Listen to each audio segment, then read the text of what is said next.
Welcome to Change It Up Radio. I'm your host, Paula Shaw, and I'm delighted to see you. So great to have you with us today.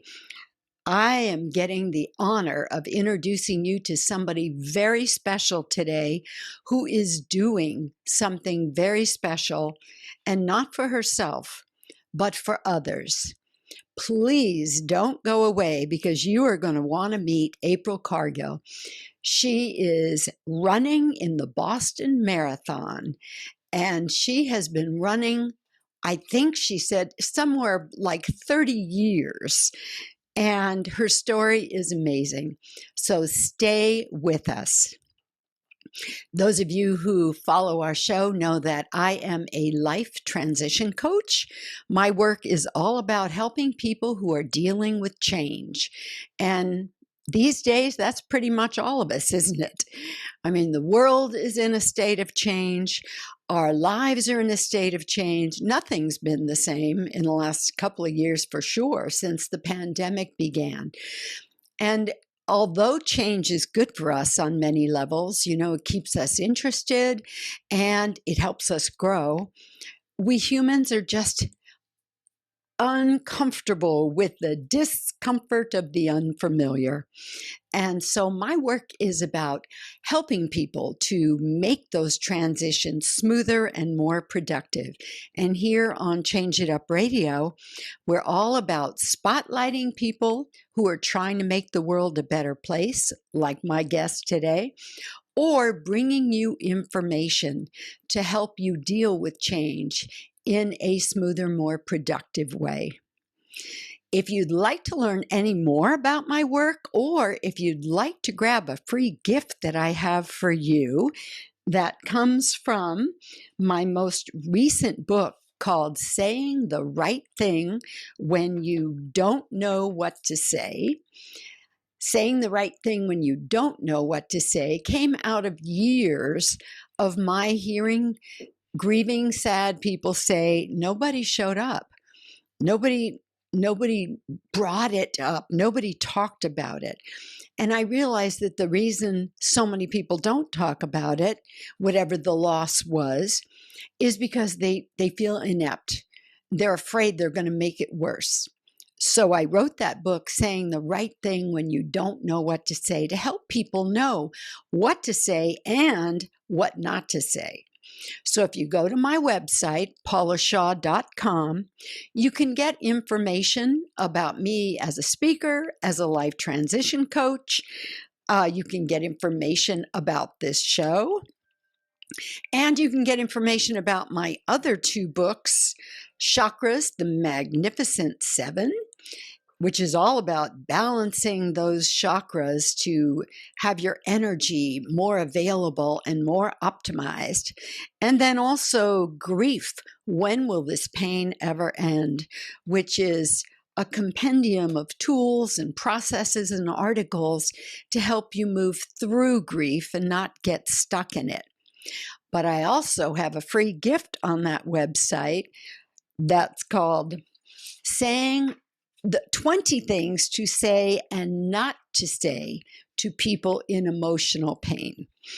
So grab that kind of cheat sheet, keep it in your glove box or your purse, so when you need to have those difficult conversations, you can have some insights as to what helps a conversation be supportive and comforting and what can really derail it. Those are the things you want to avoid. Alrighty, and don't forget, if you want to hear past shows of Change It Up Radio, if you want information about being a guest or a sponsor on this show, you can get that information at changeitupradio.com. That's changeitupradio.com. Alrighty, I want to tell you about April Cargill. She is the woman we're going to be speaking to today, who is doing something very, very special. She is 57 years old, born and raised in Harlem, New York, and is the mother of a teenage son named Aubrey. She is a fashion industry veteran and has been for the past 35 years. She currently works as the director of production for Shoshana and has worked under notable names such as Isaac Mizrahi and Vivian Tom. She began running at her local YMCA 10 years ago after finally kicking her smoking habit of over 36 years. That is no small feat. She just ran for cardio initially because she was worried she'd gain weight after quitting the smoking. And she also wanted to improve her health and lifestyle.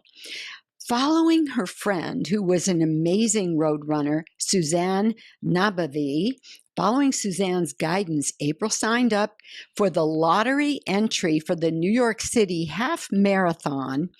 And to her surprise, in March of 2015, she got in, and that became her first official race.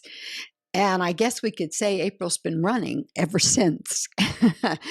She's run in 11 full marathons, 3 of them overseas, 22 half marathons, and countless other smaller mileages. Her goal is to complete all 6 world major marathons and earn the beautiful 6-star medal.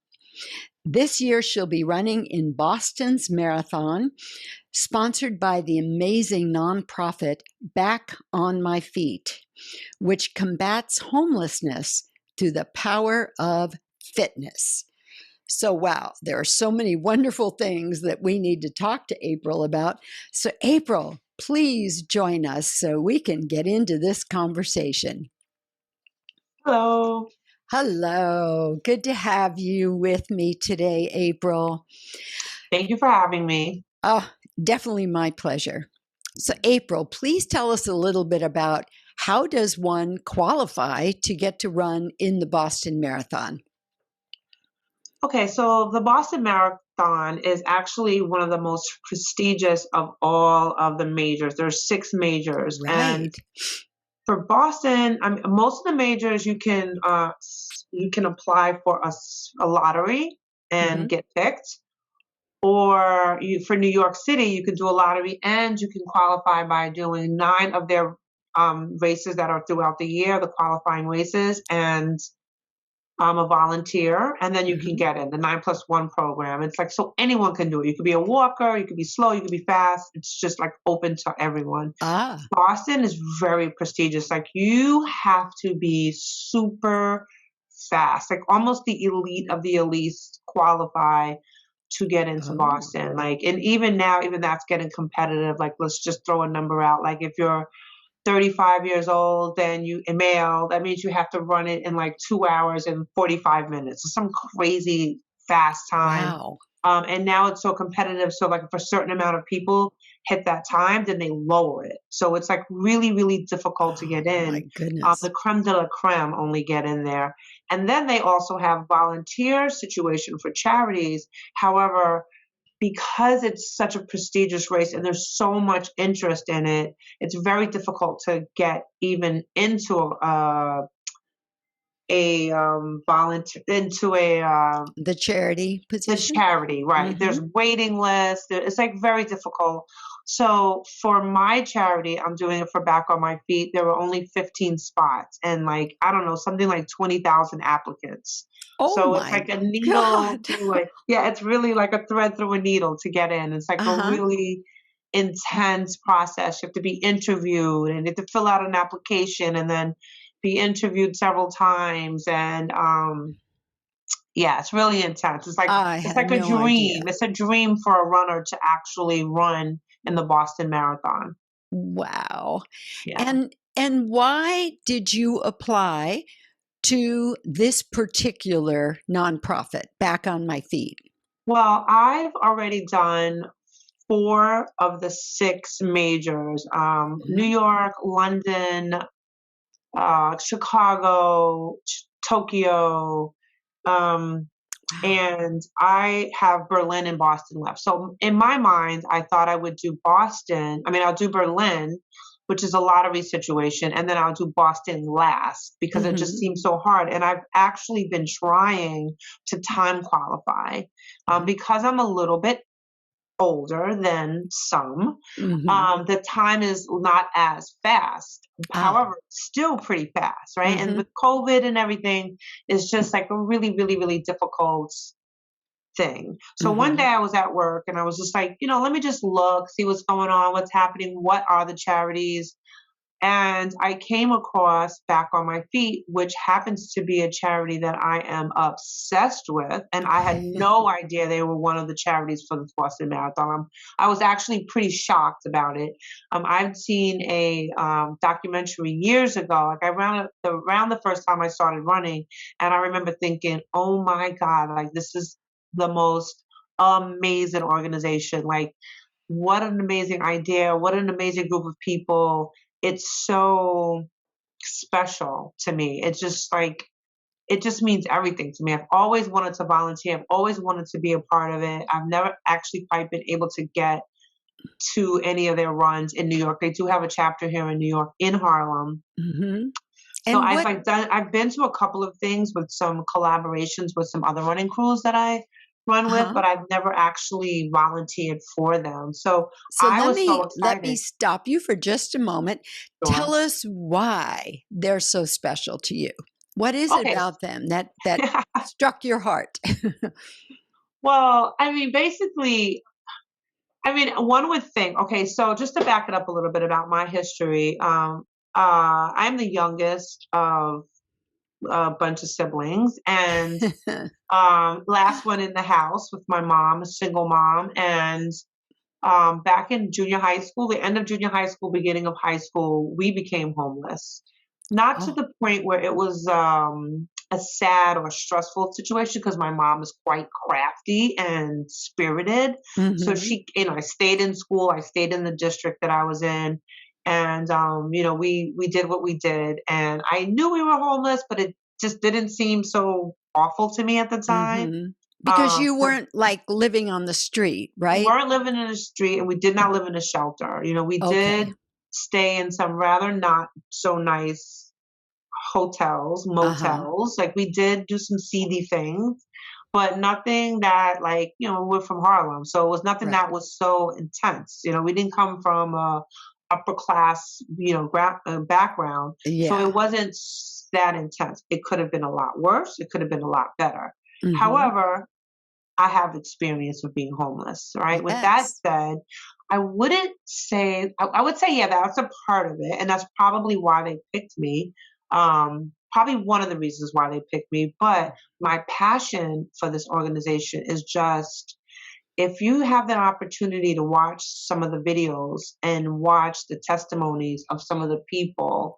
Well, first of all, I live in the city. I live in Manhattan. I live in Harlem. The epidemic that's going on with homeless people has happened throughout my whole entire life, right? So, but it has gotten increasingly intense. Let's just say that. We have a lot of mentally ill people on the street. We have people that like have a family member that's had cancer, and so all the medical, like, there's a million situations and a million things that have caused people to become homeless. I mean, most of the people in my life are one paycheck away from being homeless. Like, literally, our rent and our living expensive in New York is so ridiculous that it's not such a far stretch. Like, let's not be so sedity and so like far beyond and be so like turn your nose up to these people, right?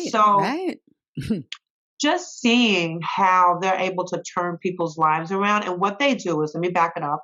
What they do is that they work with homeless people and encourage them to run. So they organize these runs once or twice a week, and it's early in the morning, like 5:30 in the morning. They get them together and do like a little quick run around the city, you know what I mean? And like, but how do these homeless people have the right shoes or the right clothes or anything? Well, we have volunteers that volunteer these things. Like, if you're part of the urban running community, and I don't know how it is in other cities, I can only speak for New York, and I can imagine it's like that in Chicago and Philly and Boston. But everything that we do, like, there's so many running groups and organizations, and everything that we do like I just went to a movie premiere the other night for a movie called Runners or something. Run Crew. Your Run Crew is what it's called. Oh my God, my girlfriend's gonna kill me that I couldn't remember the name of her movie. Run Crew, right? So we went to the movie premiere, and Uh, one of the things that she asked us to do was bring gently used sneakers. Sneakers are called ah, running shoes, or called like we call them sneakers in New York. yeah, You yeah, guys call them tennis shoes, but it's right. not tennis. It's like your basketball shoes, your running shoes. We call them sneakers here. Okay. So that was the request. So everyone brought a pair of gently used. 'Cause we all have them. We all have some that you bought, but they don't really fit right, or you Hmm. don't like them, or whatever, whatever. So there's a big, and if you go to like any of the running stores, they also take in though they take in different donations and things of such. So it's easy Ah. to get your hands on things like that. So Hmm. I would imagine that that's what they do. They just give out stuff for them to wear to run in. I mean, it's an easy thing to get here Hmm. I in New see. York. And let me ask you a question. If I'm a homeless person in New York, do I reach out to Back on My Feet, or are they out there trying to find the people and help them? How does that work? Well, what they do is, well, it's actually it's starting to pick up and become like a pretty popular thing. Hmm. It depends on your level of homelessness. Now, if you're mentally ill and stuff like that, it's really not the Right. program for you. Right. If you're a person that's trying to, like get back on your feet, or you just found yourself you don't have a place to live, you don't have a job, you want to go to school, there's just different things Hmm. that you were trying to do, but now you can't because you just don't have the funds or the means, or you Right. just don't even know what to do next. Hmm. Most times you're often in a shelter.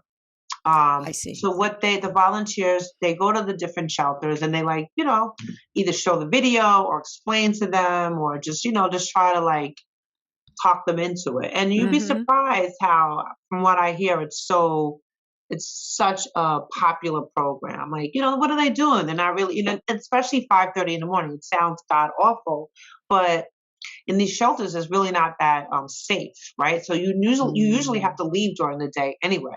So Oh. it's a good way for you to get out and Hmm. get some air, and just some people just go and see, and they'll give them breakfast. Like there's Hmm. little things that they do to get them, coax them into it. But I see. like it doesn't work for everyone, but you'd be surprised how many it does work for. So Like let a me lot of ask people. you this, April. Besides obviously the physical exercise being good for them, for the body, and for these people, what else do you think actually getting out there and running does for them? Well, I mean, I could say for me personally, even Yeah. like if you speak to any runner, I would say that most of us identify with having some type of mental illness, whether it be depression, anxiety, or just like different levels of that, right? Yes. So I would say, just from a personal experience, I happen to know that when you run, you work through so many of your issues, so many of your thoughts, so many of your feelings, so many of your emotions. Hmm. Um, so that's what it does for them. Like it literally gives them a chance. It gives them a chance to belong to something, and it makes them Yes. feel good, and it makes them feel special, and the endorphins and da da da da. Right. But with consistency, how many people have said to me, "Oh my God, you're running another marathon. Oh, I could never do that. I can't even run to the post office. I can't even run to the corner. I can't even run for the bus." And it's like, yeah, you could, but you can't because you don't train for it. But I Yes. promise you, if I could get you to run with me every day for half of a mile, it would increase and you would get better and you would love it, and it would be easier and easier. Mm. And eventually, so that's what happens to these beautiful people. Like they start running, they start liking it, they start doing it a little bit more and more and more, and they start to feel better about themselves. Hmm. And once you hit a certain milestone in the program, there's a lot of corporate sponsors that now offers them housing and school. Oh. The Oh. volunteers gets to know them individually and find out what their story is and find out what it is that they need to get back on their feet. Ah. So without saying, "Hey, come over here, we're going to give you a job if you do this," that's not how it works. It's like, come hang out, be a part of the crew, start running, Hmm. and then eventually you start to see the whole situation change. Like there's one Wow. kind of video that says, if you can get up and run at 5:30 in the morning, you can work any job. Like if you Hmm. can have that type of tenacity to get up and like every day come back, or it's not even every day. It's like once a week, twice a week, 3 times a week, depending on the city and the program. Hmm. Hmm. But once you start to do that and you start to feel to say to yourself, because I remember having that feeling like, wow, I can't believe I'm still doing this. I can't believe I did this again. I can't believe I went that far this time. I can't believe how good Hmm. I feel. I can't believe how hard it was. And then it got easier. Like it's just a self discovery type of thing, and it just gives the individual a chance to just do Yeah. something different outside of their comfort zone. It's not like they're like hidden runners or runners from everyone assumes that we were all like these running professional stars in high school, but that's not Yeah. usually the case. Mm. Usually as an adult and usually as doing these distance running and these, it's usually just like something that it's just a new addiction that you acquire, a healthier addiction, as Yes. opposed to like all these other things that are, it's just a healthy way to like work through whatever it is you need to work through. And it's Oh, just an amazing idea. Like whoever thought of it, genius. That's it all I can say. absolutely. And we need to take a quick break, April. Let's do that, and then we'll come back to this genius idea, which really is exceptional. We'll be right back. Welcome back to Change It Up Radio with Paula Shaw and my guest today, April Cargill, who is running in the Boston Marathon April 20th this year. 18. 18th. Oh, That's I'm my fault. sorry. I think I probably mentioned the 20th at some point because That's a right. lot on my mind these days. You're right. April 18th, and we don't want to miss it. If you are just joining us, please be sure you go back and hear the beginning of this show after it ends, because April has shared some amazing insights with us. First of all, about what it takes to get into a marathon.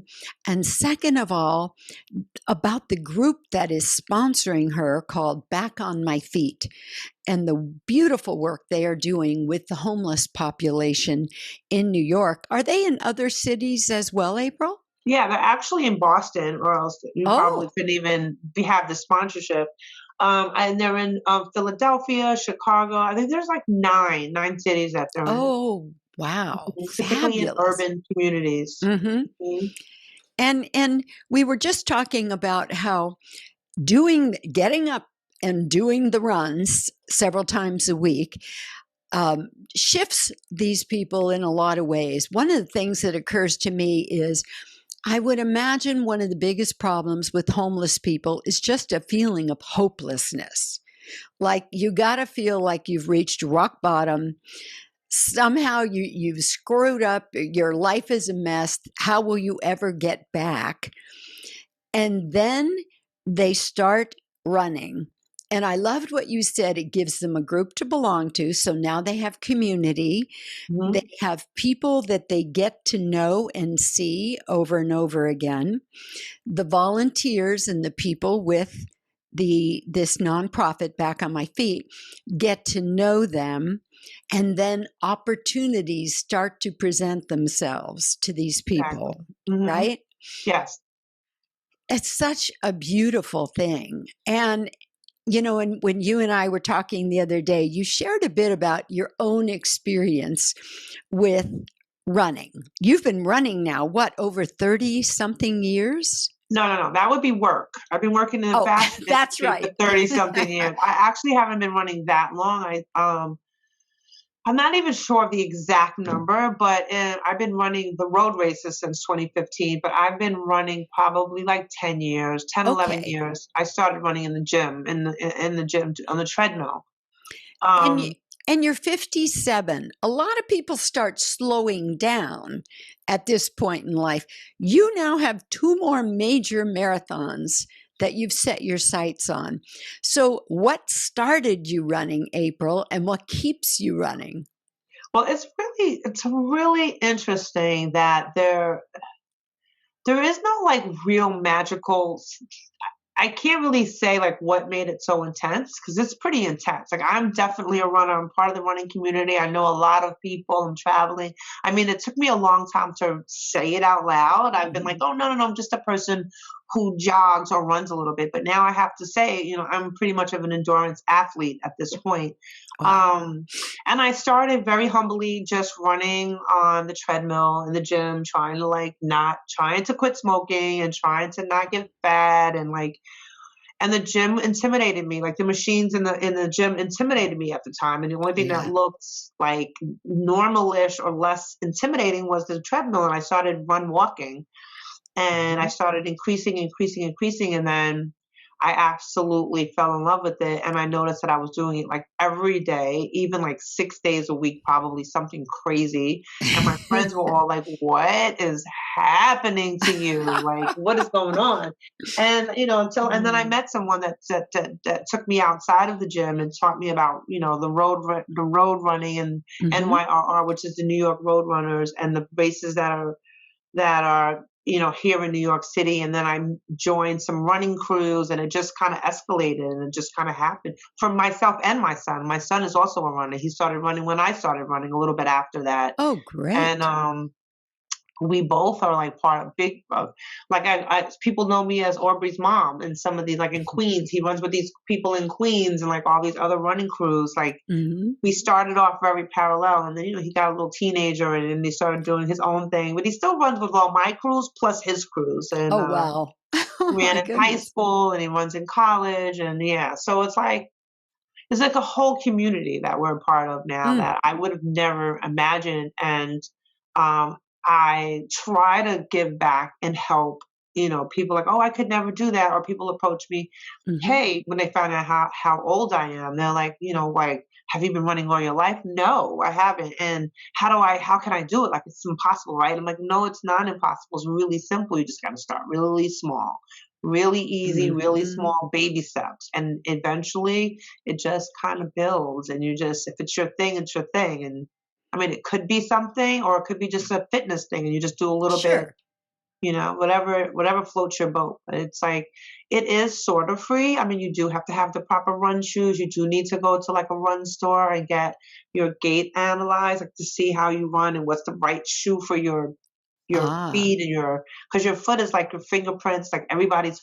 feet are different. And you need to have the proper shoes. But once you get that down, you can go to Old Navy. You can get inexpensive things and just get out there and just get some fresh air. I love the way you put that. Now, at your level, April, what does training entail? Well, I have a coach. His name is Kai. Hey, Coach Kai. He's a friend of mine that used to be one of the pacers for this group called Harlem Run that I run with. And since then, he's become a coach. And it depends on the program. He writes my training for me, but typically I would say a typical week. Okay, I'm 1 month out, a little bit more than 1 month out. I do a long run on the weekend, which could be anywhere from, in the beginning, maybe 8 miles. Now it's like intense. Now I'm doing 18 miles. Oh, wow. That's almost as long as the race. Not really. It seems like it went 26, but no, it's not. 18 is way easier than 26. Oh, so the actual marathon is 26 miles? 0.2. Oh, okay. I thought it was 20, but still, you're very close to the length of the race. No, it doesn't feel like it. 18 and 26 is different. Like your body will take you 18 miles or maybe even 20, your training, and then the last is all mental. The rest is all mental. Because you can't practice 26 miles because your muscles will get ripped up and you would need to recover, and then you lose your fitness. There's a whole science to it. So the most you can do is like 18, 20. Some people do 22, but you really should stop at like 20. And then during the week, I have some really easy runs. Like right now I'm doing 60-minute runs, which is like 6 miles. Almost every day. I probably at this point only have 1 day of not running. Yeah. I have 1 day of speed work where you do anything from track work or hill repeats, meaning going up and down the hill, like different things. Most times you have 2. speed works a week, but I only have one because I'm not trying to Boston qualify. I'm only running Boston. So I'm not Ah, running for a time. I'm just running for celebration and to feel good. So my coach is just trying to get my endurance level up so that I can mm, run it smooth and have no injuries and have no pain, the least amount of pain. But typically I'm doing a lot more speed work. So I'm running like 5 to 6 times a week. And that also means you need to cross train. You need to get in the gym or do some mhm. type of like, especially older people and women in particular, because our bone density, there's so Yeah. many things that we have to make sure we get enough protein. I'm vegan. So you have Mhm. to, but even if I wasn't vegan, you still have to get enough protein in your diet and Right. certain vitamins and things like that that are like that our younger counterparts. I mean, they still have to, but not as intensely as we do. Mhm. Um, yeah, so you have to do a lot of cross training, a lot of ab work, a lot of like glute work. You know what I mean? Because you use all your muscles when you run, so you can run. But if you don't cross train and exercise, it's just really it makes it a lot difficult. Even if you're not running fast, I'm not known as a fast runner. I'm known as a sexy pace runner, which means I'm a slower runner. Granted, Uh-huh. there are people that are a lot slower than me, but there's a lot of people that are way faster than me. Yes. It's taken me a long time to mentally accept that and just stay in my lane and have myself be the only competitor. I only compete against myself. I try to get better, like they call it personal best, like your Mhm. personal record, like you try to Yeah. PR, but you Uh-huh. can't really compare yourself to other people because it could really, that's another thing, it could really mess you up. Like, why can't Yes. I get faster? Why can't I run as fast as this one? And like, it's not healthy for you to do that. It's supposed to be a fun sport. You know what I mean? It's not Mhm. supposed to be, I'm not getting paid to do it. You know, it's not like I get paid if I go a certain pace or anything like that. It's just for personal satisfaction, just trying to each race to be better than the last. So that you just brought up something that I was going to ask about. You're spending a lot of time and energy working on getting trained and getting ready for this race. Hmm. And does Back on My Feet pay you for any of this time or energy you're No, putting in? No. no. And it's funny because a lot of people always ask that question, which I find astonishing. No, there's so many of us. There'll be like, I don't even know the number, but I would say typically the New York City Marathon has about 40,000 runners. Oh my So gosh. yeah, it's a lot of people that's running these marathons. You know, even Wow. though they say we're only 2% of the population, there's still a ton of us. And so all Yeah, the majors have a lot of people. So there isn't enough money in the world to pay us all to run. You know what I mean? Like that's a good point. not it's not feasible. It literally is a hobby for most of us. Some Uh-huh. people, I guess the elite people that win the first Mhm. 10 or 5 or 4 or 3, they get paid and they're sponsored by like Nike and like different, I see.